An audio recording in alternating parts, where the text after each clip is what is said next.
The Isaiah Factor Uncensored starts right now. And welcome to The Factor Uncensored. Thanks for joining us tonight here on The Factor. Early election is little more than a week away. There will be a noticeable change in Harris County this time around. The Texas Secretary of State's office will be sending and bringing in election inspectors to keep a close eye on the vote count process here in Harris County specifically. Now, there's mixed feelings along bipartisan lines. And as always, The Factor is keeping it fair by hearing from both sides. We begin with Democrat Congresswoman Sheila Jackson Lee. She questions if this change is actually a scare tactic in disguise. So, Congresswoman, do you see it as an issue that the state of Texas is sending election inspectors down to Harris County? Could it be construed as an intimidation tactic? Well, it really is a terrible shame. It is contrary to the history of Texas. President Lyndon Baines Johnson, a Texan, signed the Voting Rights Act. Barbara Jordan, a Texan, helped to expand the rights of the Voting Rights Act to Texas. I call the 2022 election beware of your vote election, because now we have state officials scaring voters, scaring local officials, and scaring them into not being able to do their job. I'm concerned about the millions of voters who will come out to vote using their voice and their vote. I'm concerned about the tone that will be set as these voters, whoever they are and whoever they vote for, seek to express their democratic right. This letter is with no foundation. I think it is threatening, and I think it is dangerous. And so to voters, I want to say to them, this is their country, this is their state, their county. Vote with courage and without being obstructed. And know that there will be individuals at the polls to protect the voters. This effort by the state is not to protect the voters. It is to make up something and to cause a disruption in the voting process. Do we know what these inspectors will look like? I mean, for all we know, they could send down state troopers with sidearms that would incredibly intimidate people. Do we know what they will look like? Absolutely not, and we don't know whether they will be contract, whether they're going to be state employees. SB 1 has no strictures, no restrictions on anything that the state can do. Included in SB 1 is the right for the state to have poll watchers, as well as opposition to have poll watchers. But here's the crux of the situation. First of all, the county, rightly so, bought new machines to ensure that the voters would have a safe or a safer process in which to vote in. Secondarily, no one from the federal government assessed any fraudulent behavior or any disruption in the voting in the state of Texas in 2020.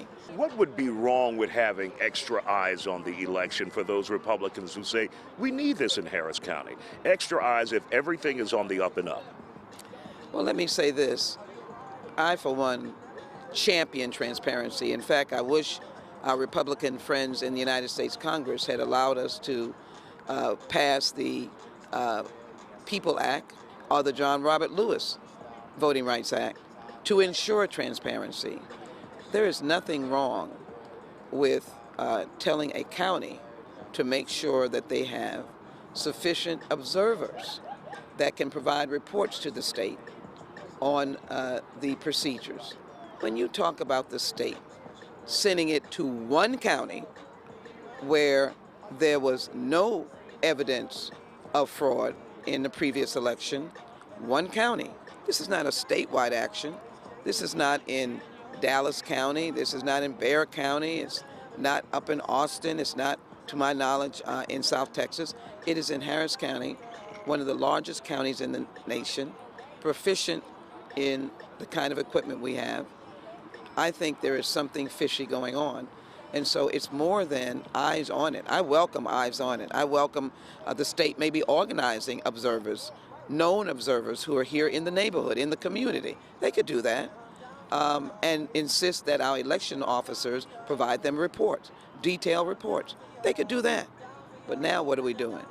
What we're doing now is announcing to the world, we've got Harris County voters and those operating the voting process under lockdown.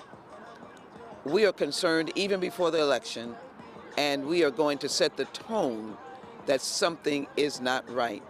Beware of your vote, voter, and vote with courage and determination, because nothing is wrong with this process that the county has been using, and nothing is wrong with your vote. That's the message we have to have. And in addition, we will need federal eyes on this, and there are many of us seeking the U.S. Department of Justice to be here on site to determine what the state is doing. Now, as we always strive to do, the other side of this story, we promise and try to deliver. Now we're talking to Republican City Council member Michael Kubosh, and he tells me why these election monitors are needed in Harris County. Councilman Kubosh, for those who have concerns that this is an intimidation tactic by Republicans, with the state sending election inspectors to Harris County specifically, what would you tell those people? I wouldn't worry about that. I think everybody that is registered to vote just needs to vote. And I wouldn't worry about them coming down and taking a look at what's going on, because I don't think it's going to make any difference. If the people will go out and exercise their right to vote and their vote will count, then we'll have a good, clean election. Why is there a need for these inspectors to come to Harris County? Well, there's poll watchers, that we already have, and there's been a lot of rumblings about people that are dead voting and different types of malfeasance. But listen, if we're not doing anything wrong, then it doesn't matter.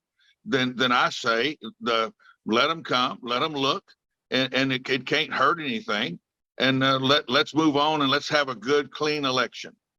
Now, what we've heard in the past, especially in the presidential election in 2020, many people say there was massive voter fraud.